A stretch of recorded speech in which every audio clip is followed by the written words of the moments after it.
하나님의 크신 은혜가 오늘 이 시간 가운데 풍성하게 임하는 귀한 시간 되기를 간절히 소망합니다.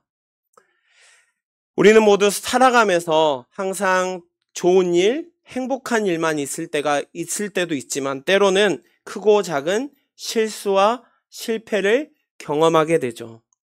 때로는 그런 과거의 실패로 인해 스스로를 용서하지 못하거나 또한 죄책감에 시달리는 사람들 역시 있습니다.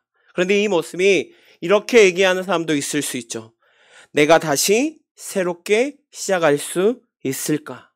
아니 혹은 하나님께서 정말 나같이 연약한 사람을 사랑해 주실까? 라는 질문을 던지곤 합니다. 그런데 그런 하나님께서 놀랍게도 우리의 모든 부족함과 죄를 분명히 아시고도 우리를 더욱 사랑하여 주십니다. 더욱 나아가 우리에게 새로운 삶의 길로 부르시고 용서하여 주시며 그의 은혜로 우리를 회복시켜 주십니다. 그 은혜는 단순한 사랑이나 호의가 아닙니다. 우리가 어떤 죄를 지었든 상관없이 우리를 너무나도 사랑하시는 그 하나님께서 우리를 그 은혜의 자리로 초청하시는 것입니다. 어쩜 우리에게 너무나도 기쁜 소식이 아닐 수 없죠. 오늘 본문에서 우리는 사도 바울의 이야기를 통하여 이 놀라운 은혜, 하나님의 은혜를 확인할 수 있습니다. 자, 바울은 원래 어떤 사람이었나요? 그는 예수님을 따르는 자들을 잡아가두고 그리고 괴롭히는 일에 앞장섰던 사람 중에 한 명이었습니다. 그는 어떻게 하면 믿음의 사람들을 잡아가두고 핍박하며 교회를 무너뜨리는 일에 열심을 내었던 사람이죠.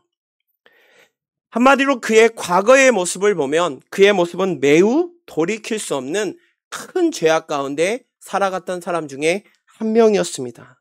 하지만 하나님은 그를 부르십니다. 그리고 변화시키시죠. 그리고 오히려 예수님을 믿는 사람들을 잡아 감옥에 가두는 일에 열정을 다했던 그 사람을 오히려 예수님을 복음을 전하는 사도로 삼으십니다. 바울은 자신의 삶 속에서 이 하나님의 은혜가 얼마나 큰지 매 순간마다 절실하게 깨닫습니다. 특별히 오늘 이 시간 자신의 결과가 너무나도 커서 죄인이어서 도저히 감당할 수 없는 너무나도 연약한 존재임에도 불구하고 하나님께서 그를 사명자로 세워주셨던 그 하나님의 놀라운 은혜에 감사와 찬양을 올려드리는 은혜의 초청을 지금 고백하고 있죠. 그런데 지금 이 바울에게 전해지는 바울이 경험한 이 은혜의 초청은 단순히 바울에게만 주어진 것이 결코 아닙니다. 우리 하나님께서는 동일하게 오늘을 살아가고 있는 우리 귀한 모든 성도님들에게도 역시나 우리를 그 은혜의 자리에 초청하고 계십니다. 과거의 상처, 실수, 그리고 실패, 그리고 그 어떤 죄책감이 있을지라도 그것을 모두 벗어놓고 오직 하나님 앞에 온전히 나아갈 수 있도록 우리를 그 은혜의 자리에 지금 초청하고 계신 것이죠. 오늘 이 시간 말씀을 통하여서 다시 한번 과거를 결코 묻지 아니하시고 그분의 사랑과 은혜로 우리를 불러주시는 그 놀라우신 하나님의 은혜, 우리를 은혜의 초청의 자리로 이끌어주시는 그 하나님의 놀라운 그 하나님에게 마음을 열고 응답하는 시간 되기를 간절히 소망합니다. 첫째로 하나님은 죄인을 향해 은혜의 초청의 자리로 이끄십니다. 사도 바울은 디모데전서 1장 13절의 말씀에 자신의 과거에 대해서 솔직하게 고백하고 있죠. 13절에 이렇게 말합니다. 내가 전에는 비방자요, 박해자요, 폭행자였으나 도리어 긍휼을 입은 것은 내가 믿지 아니할 때에 알지 못하고 행하였음이라 라고 말합니다. 바울은 지금 과거의 자신의 잘못에 대하여 이야기하고 있죠. 그는 예수님을 따르는 사람들을 박해하였던 사실을 인정하고 있죠. 그리고 심지어는 그는 15절 말씀에 죄인 중에 괴수라고 고백하면서 자신이 얼마나 연약하고 부족한 존재이며 죄인인지를 고백합니다. 그런데 그런 죄인 중에 죄인, 괴수라고 말할 만큼 엄청난 죄인이었던 그 바울에게 하나님이 찾아오셔서 그리고 큰 사랑으로 다가왔음을 증언하고 있죠. 바울은 분명히 그의 삶 가운데 예수님을 만나기 전에는 율법을 열심히 지켰습니다. 그리고 예수님을 믿는 사람들을 잡아 감옥에 가두는 일이 마치 하나님을 위한 최선의 열심을 다하는 일이라고 생각했죠. 그런데 실제로의 그의 모습은 어땠나요? 오히려 하나님의 일을 위하여, 하나님의 영광을 위하여 열심을 내는 것이 아니라 도리어 하나님의 뜻에 반하는 삶을 살고 있었던 것이죠. 그런 죄인, 그런 연약한 자, 그런 자를 하나님께서는 은혜의 자리에 초청하십니다. 그리고 바울의 삶은 완전히 변하게 되죠. 이런 경험은 우리에게 중요한 진리를 알려줍니다. 하나님의 은혜는 우리의 죄나 연약함, 그리고 과거의 실패에도 불구하고 주어지는 무조건적인 사랑이라는 것이죠. 자, 로마서 5장 8절에서 이렇게 말씀합니다. 우리가 아직 죄인 되었을 때 그리스도께서 우리를 위하여 죽으심으로 하나님께서 우리에 대한 자기의 사랑을 확증하셨느니라 라고 말씀합니다. 하나님께서는 우리가 완벽해지거나 모든 죄에서 벗어나야만이 우리를 사랑하시는 것이 결코 아니죠. 오히려 우리가 죄 속에 헤매고 있을 때 하나님은 먼저 우리에게 다가와 주시고 우리에게 용서와 사랑을 베풀어 주십니다. 어쩜 이 은혜는 도저히 인간적인 생각으로는 이해할 수도 감당할 수도 없을 만큼 힘든 조건 없는 사랑의 모습이죠. 바울의 삶 역시 마찬가지죠. 바울의 삶에서의 이 은혜는 극적으로 다가오죠. 사도행전 9장의 말씀을 살펴보면 바울이 다메섹을 향하여 갑니다. 예수님을 믿는 사람들이 그곳에 있다는 소식을 듣고 그들을 잡으려고 온 힘을 다하여 나아가고 있죠.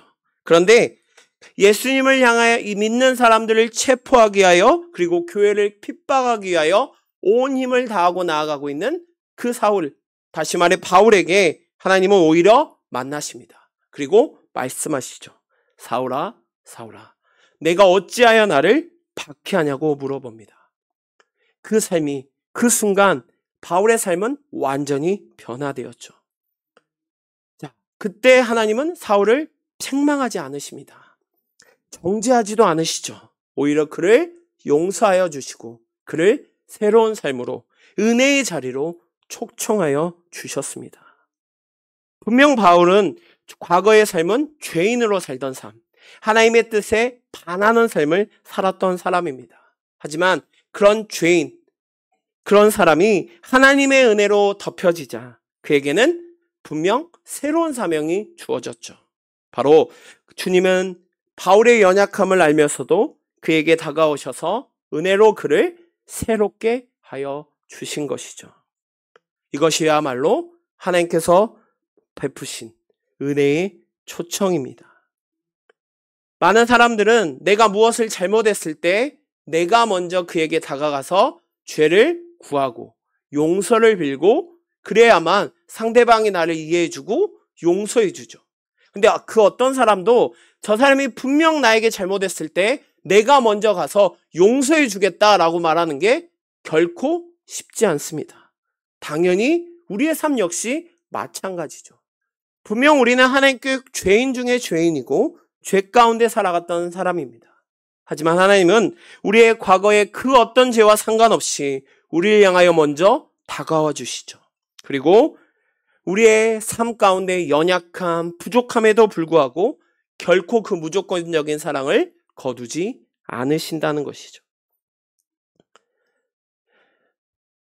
사랑하는 성도 여러분, 하나님은 이처럼 우리에게 놀라운 은혜를 베풀어 주십니다. 오늘 바울은 자신이 죄인 중에 죄인이었지만 하나님께서 은혜의 자리로 초청해 주신 그 은혜에 감사하며 나아갔던 그 바울의 모습처럼 오늘 이 시간에도 하나님은 우리에게 그 은혜의 자리에 초청하고 계십니다. 우리는 분명히 죄인이고 너무나도 연약한 존재입니다. 하지만 실수로 인하여, 죄로 인하여 낙담할 수밖에 없는, 무너질 수밖에 없는 너무나도 연약한 존재였지만 하나님의 삶 가운데서는 그것은 결코 걸림돌이 되지 않습니다. 왜냐하면 하나님은 우리를 혼내시기 위하여, 정죄하시기 위하여, 책망하기 위하여 다가오시는 것이 아니라 오히려 우리의 죄로 인하여 실패와 고통받는 우리를 향하여 회복과 용서해 주시기 위한 소망을 주시는 분이기 때문입니다. 사랑하는 성도 여러분, 우리는 분명 죄인이지만 하나님의 은혜로 말미암아 새롭게 시작하는 자들입니다. 하나님의 사랑은 우리의 모든 허물과 연약함을 돕는 덮고도 남는 크신 은혜입니다. 오늘 이 시간 그 죄인이었던 우리를 초청하여 주시는, 은혜의 자리에 초청하여 주시는 그 하나님께 다가가길 소망합니다. 그렇게 우리에게 베풀어 주신 그 은혜를 우리의 삶 가운데, 우리의 마음 가운데 받아들이시기를 간절히 소망합니다. 하나님은 결코 우리를 정죄하지 않으시며 사랑으로 오히려 우리를 초청하십니다. 그 부르시는 그 하나님의 음성에 귀 기울이며 매 순간순간마다 그 하나님의 은혜 안에 거하는 삶이 되기를 간절히 소망합니다. 두 번째로, 새 삶을 위한 하나님께서는 새 삶을 위하여 우리의 은혜의 자리로 초청하십니다. 하나님은, 하나님의 은혜는 단순히 우리의 죄를 용서하고 과거의 상처를 치유하는 것에만 머물지 않습니다. 오히려 우리에게 새로운 삶을 살아갈 수 있도록 더욱 큰 기회를 부어주시죠. 자, 오늘 12절 말씀에 사도 바울이 이렇게 말합니다. 나를 능하게 하신 그리스도 예수 우리 주께 내가 감사함은 나를 충성되이 여겨 내게 직분을 맡기심이니 라고 말합니다. 자, 지금 바울은 자신이 받은 직분이 결코 자신의 능력이나 자신의 어떤 공로가 아니라 오직 하나님의 은혜로 인하여 받았다는 것, 그로 인하여 가능했다는 것을 깊이 깨닫고 그런 은혜를 주신, 새 삶을 위한 은혜의 자리에 초청하여 주신 그 하나님께 감사의 고백을 하고 있습니다. 사도 바울이 경험한 이 은혜는 단순히 그의 죄를 덮고 용서안에서 끝나는 것이 아니라 오히려 그를 하나님의 일에 반하며 하나님의 뜻을 저버리는 데 앞장섰던 사람을 용서하여 주시고 회복시켜 주시며 새로운 사명으로 하나님의 목적으로 이끄시기 하여 부르셨다는 것이죠. 하나님께서는 바울의 삶을 다시 세우십니다. 그리고 그를 교회를 세우는 복음의 사명자로 부르시죠. 복음을 위하여 열심을 다할 수 있도록 충성되이 그 일을 감당할 수 있도록 직분자로 부르셨습니다. 근데 조금 이상하죠. 오히려 그는 교회를 핍박했던 사람입니다. 오히려 교회를 무너뜨리는 일에 앞장섰던 사람이죠. 하지만 하나님은 그의 죄 가운데 그를 은혜의 자리로 초청하시고 그의 삶을 변화시켜서 오히려 교회를 세우는 일에, 복음을 전하는 일에 앞장서도록 그를 부르셨다는 것입니다. 이것이야말로 하나님의 은혜의 위대함이자 하나님의 초청이야말로 우리의 삶이 새롭게 변화받을 수 있는 놀라우신 은혜라는 것입니다. 에베소서 2장 10절 말씀에 우리는 그가 만드신 바라 그리스도 예수 안에서 선한 일을 위하여 지으심을 받은 자니라고 말씀합니다.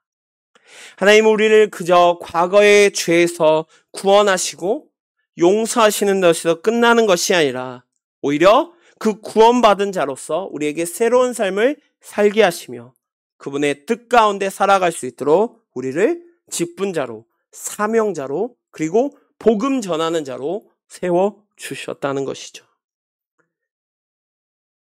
어쩜 우리의 모습이 이 모습이 아닐까요? 제가 서두에 이렇게 드렸죠. 실패와 좌절을 겪게 되면 많은 사람들이 하나님이 정말 이렇게 부족한, 이렇게 연약한 나를 세우실까? 그런 나를 사용하실까? 라는 질문을 나도 모르게 하게 된다고 말씀드렸습니다. 자, 그럼 여러분들은 바울처럼 교회를 핍박하셨나요? 여러분들은 바울처럼 엄청난 죄인 중에 죄인이라고 말하는 그런 자의 모습이었나요? 너무나도 부족해 보이고 너무나도 연약해 보인다고 말했던 바울은 오히려 그런 나를 교회를 세우는 자로 세우신 귀한 직분을 맡기신 그 하나님께 감사하며 나아가고 있습니다. 정말로 우리의 삶이 오늘 바울의 모습을 다시 한번 돌아보길 원합니다. 하나님은 분명 우리의 죄를 용서하여 주셨습니다. 그리고 회복시켜 주셨죠. 그런데 하나님은 거기서 결코 머물지 않으십니다.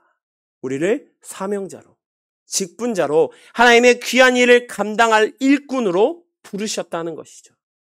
오늘 바울에게 맡기신 그 사명이 우리 귀한 성도님들에게도 동일하게 임하길 소망합니다. 새로운 삶을 향한 은혜의 초청의 자리에 바울을 부르셨던 것처럼 오늘 하나님께서는 우리 역시 그 은혜의 자리에 초청하고 계십니다. 우리의 삶이 하나님의 은혜로 새롭게 되었을 때 단순히 입으로만이 아닌 우리의 행동과 삶 가운데 나타나길 소망합니다. 이것이야말로 하나님의 뜻을 드러내며 하나님께서 우리에게 주신 새로운 삶으로 변화받는 거룩한 그리스도의 제자다운 삶일 줄 믿습니다. 하나님은 우리를 부르셨습니다. 하나님은 우리를 죄 가운데 회복시키셨습니다. 그리고 구원의 은혜를 베풀어 주셨죠. 그러며 그 은혜 가운데 계속해서 살아가도록 우리를 새로운 삶으로, 사명자로, 직분자로 그 은혜의 자리에 초청하고 계십니다. 우리의 삶 가운데 이 은혜의 초청에 응답하는 자로 우리의 삶이 모든 순간이 하나님의 영광이 되며 하나님의 일에 동참하는 우리 귀한 성도들 되시기를 소망합니다. 세 번째로 하나님께서 우리를 하나님의 영광을 위한 은혜의 초청으로 우리를 부르십니다.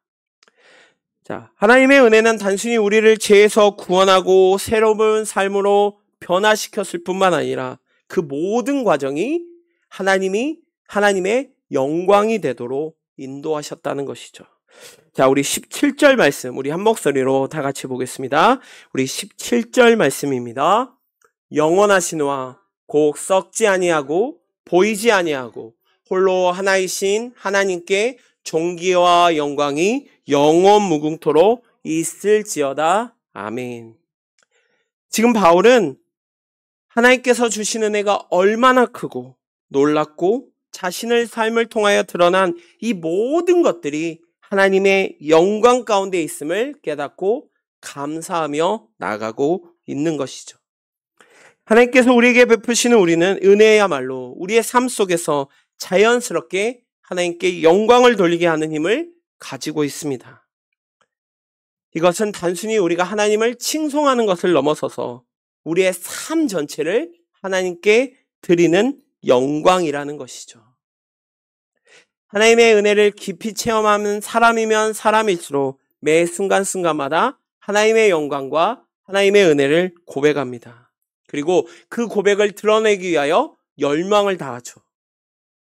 매 순간순간마다 하나님의 은혜를 체험하지 못하는 사람들의 입 가운데는 하나님을 향한 부정의 말, 그리고 안 좋은 말들을 쏟아낼지 모르지만 하나님의 은혜를 경험했던 사람들은 매 순간이 하나님의 은혜임을 고백하며 하나님의 영광을 더욱 드러내고 있죠.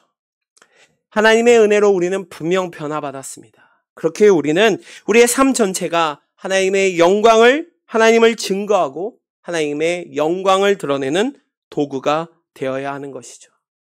바울의 삶은 그 전만 해도 예수님을 믿는 사람을 핍박하고 가둔 일에 열정을 다했던 사람이었지만 그가 예수님을 만나 죄 가운데 은혜의 자리에 초청받고 새로운 사명과 자리에 초청받았을 때 그의 입술에는 더 이상 불평과 불만, 원망과 시기가 아닌 감사와 찬양이 끊이지 않습니다. 그리고 그가 행한 모든 선교의 사역이 결국 하나님의 영광을 돌리기 위한 삶의 표본이 되었던 것이죠.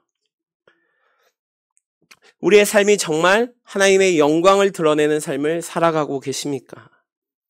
하나님의 영광을 돌리는 삶은 매 순간순간마다 입으로만 내가 하나님을 사랑합니다, 하나님의 은혜에 감사합니다 라는 것을 넘어섭니다. 오히려 하나님의 위대하심과 그분의 은혜가 우리의 삶 속에서 드러나는 것, 그것이야말로 우리가 정말 하나님께 영광을 돌리는 삶입니다. 그것은 우리의 행동과 말 가운데 하나님을 증거하는 것, 우리의 모습을 통하여 하나님의 모습이 드러나는 것, 그것이야말로 하나님께 드리는 참된 영광인 것이죠. 내가 하나님을 사랑한다고 말하면서 정작 하나님의 말씀은 읽지 않고, 내가 정말 하나님의 은혜를 갈망한다고 말하면서 정작 하나님으로부터는 멀어지고, 내가 하나님의 음성을 듣고자 원한다고 고백하면서 정작 기도조차는 하지 않는 모습, 이것이 정말로 하나님의 영광을 드러내는 모습일까요? 우리의 변화된 모습, 우리는 분명 하나님의 은혜 가운데 깊은 은혜의 자리에 초청받았습니다. 그렇게 우리는 매 순간순간마다 입으로, 머리로만 외치는 것이 아니라 우리의 삶 가운데, 우리의 행동 가운데 하나님의 영광을 돌리는 삶을 살아가야 될 줄 믿습니다. 그것이야말로 우리의 삶이 복음의 증거가 되어질 줄 믿습니다. 사랑하는 성도 여러분, 하나님께서 주신 은혜는 그 자체로 하나님께 영광이 됩니다. 그리고 우리에게 주어진 모든 영광을 하나님께 올려드리는 삶이 되기를 소망합니다. 우리의 존재와 모든 일은 우리의 힘으로, 우리의 뜻에서 시작되지 않습니다. 오히려 하나님께로부터 시작되었고 결국 하나님께로 돌아갑니다. 이제 우리가 받은 은혜, 새 죄인이었던 우리를 초청하여 주시는 은혜, 새로운 삶으로 변화시켜 구원의 사명을 주신 그 은혜, 그 은혜의 빛을 나만 알고 나에게 머무는 것이 아니라 세상에 비추고 우리의 삶 전체로 하나님을 영광을 돌리는 도구가 되기를 간절히 소망합니다. 사랑하는 성도 여러분, 하나님의 은혜는 우리가 상상할 수 없는 사랑과 용서의 능력으로 우리에게 다가오고 계십니다. 이 은혜는 단순히 우리의 죄를 용서하시고 실패를 덮어주는 것만 하는 것이 결코 아닙니다. 하나님의 은혜는 그 이상으로 우리를 새롭게 하시고 새로운 삶과 사명을 허락하시며 우리가 온전히 주님의 영광을 드러내기 위하여 나아가도록 초청하시는 위대한 영광의 초청입니다. 도저히 인간적인 생각으로는 상상할 수도 시작할 수도 없다고 여겨지는 순간에도 하나님은 여전히 우리를 부르고 계십니다. 아니, 오늘 이 자리 가운데 예배에 나오시는 우리 귀한 성도님들 한 분 한 분을 은혜의 자리로 지금 초청하고 계신다는 것입니다. 하나님께서 우리를 무거운 죄와 과거의 상처에서 자유롭게 하시고 그 자리에서 우리를 다시 일으켜 세우시며 하나님께 영광에 돌리는 삶으로 분명 초대하고 계십니다. 사도 바울을 은혜의 자리로, 죄인이었던 그를 은혜의 자리로, 그리고 교회를 핍박하고 교회를 무너뜨리는 일에 앞장섰던 그를 교회를 세우며 복음을 전파하는 일로, 그리고 하나님 그 일을 통하여 하나님의 영광을 드러내는 은혜의 자리로 초청하셨듯이 우리 귀한 성도님들 한 분 한 분을 지금 그 은혜의 자리에 초청하고 계십니다. 오늘 이 시간 그 하나님의 은혜에 감사하길 소망합니다. 그리고 그 은혜에 응답하며 새롭게 변화되는 삶을 살기를 간절히 소망합니다. 매일 순간마다 하나님께 감사와 찬양을 드리며 그분께 영광을 돌리는 삶, 그리고 그 삶이 매 순간마다 드러나는 저희들 되길 소망합니다. 우리의 삶이 하나님께 드리는 예배가 되고 우리의 행동과 말이 세상 속에서 하나님을 믿지 않는 자들에게 하나님을 알리는, 하나님의 사랑을 전하는 도구로 시작될 줄 믿습니다. 그 하나님의 은혜를 초청을 기억하며 그분의 사랑을 전하는 삶, 하나님의 영광을 돌리는 삶을 살아가시는 우리 귀한 성도님 되시기를 간절히 소망합니다. 이 시간 우리 하나님께 찬양하겠습니다.